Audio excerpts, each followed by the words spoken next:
এবং পাশে থেকে ইনশাআল্লাহ আমরা আমাদের ভবিষ্যৎ প্রজন্মের জন্য, আমাদের তরুণ প্রজন্মের জন্য আমরা একটি সুন্দর সমাজ উপহার দিতে চাই। আমাদের মাননীয় ভারপ্রাপ্ত চেয়ারম্যান জনাব তারেক রহমানের ভাষায় বলতে হয় যে আমরা একটি মানবিক বাংলাদেশ গড়তে চাই। সেই মানবিক বাংলাদেশ গড়ার জন্য আপনাদেরকে খুব বেশি প্রয়োজন আমার।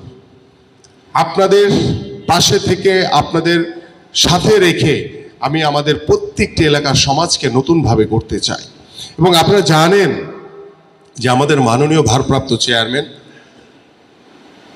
2023 সালের 13ই জুলাই বাংলাদেশের রাষ্ট্র কাঠামো মেরামতের জন্য 31 দফার কর্ম পরিকল্পনা দিয়েছেন এবং সেখানে এই আলেমদের জন্য, আমাদের ওলামাদের জন্য এবং ধর্মীয় স্বাধীনতার সর্বোচ্চভাবে স্বীকৃতি দিয়েছেন তিনি।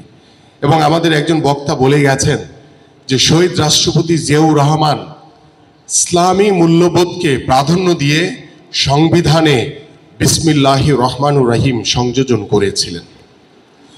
আমরা সেই মহান নেতার একজন আদর্শিক কর্মী হিসেবে আমরা আপনাদেরকে আশ্বস্ত করতে চাই যে ভবিষ্যৎ যে বাংলাদেশ আমরা গড়ব, সেই বাংলাদেশে আমরা আপনাদের সকলের সাথে পরামর্শ করে, আপনাদের সাথে বসে আলোচনার মাধ্যমে আপনাদের মতামত নিয়ে আমরা নিজ নিজ এলাকার সমস্যাগুলো সমাধান করতে চাই।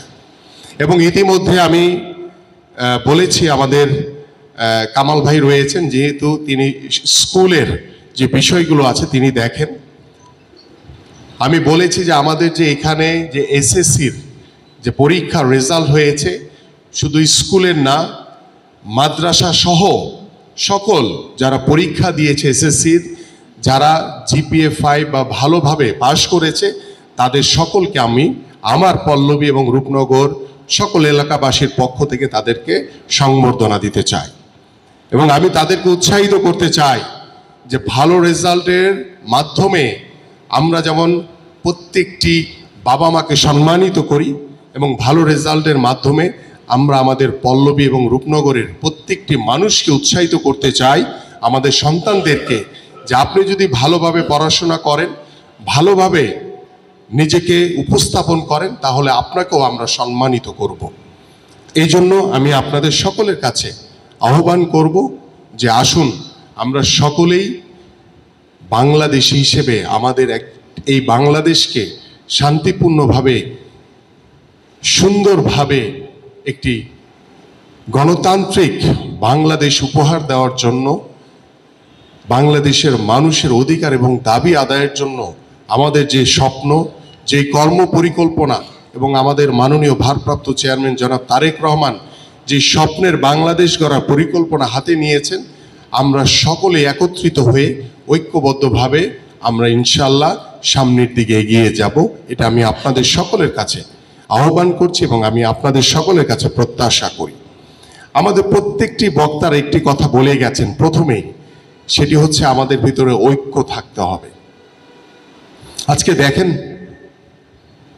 ছোট ছোট ইস্যু নিয়ে আমাদের পরিবারের ভিতরে দ্বিধা বিভক্তি হয়, ছোট ছোট ইস্যু নিয়ে আমাদের বিভিন্ন সংগঠনের মাধ্যমে দ্বিধা বিভক্তি হয়, কিন্তু যখন আমরা আমাদের দেশের কথা আসে তখন কিন্তু আমরা সকলে এক হয়ে যাই।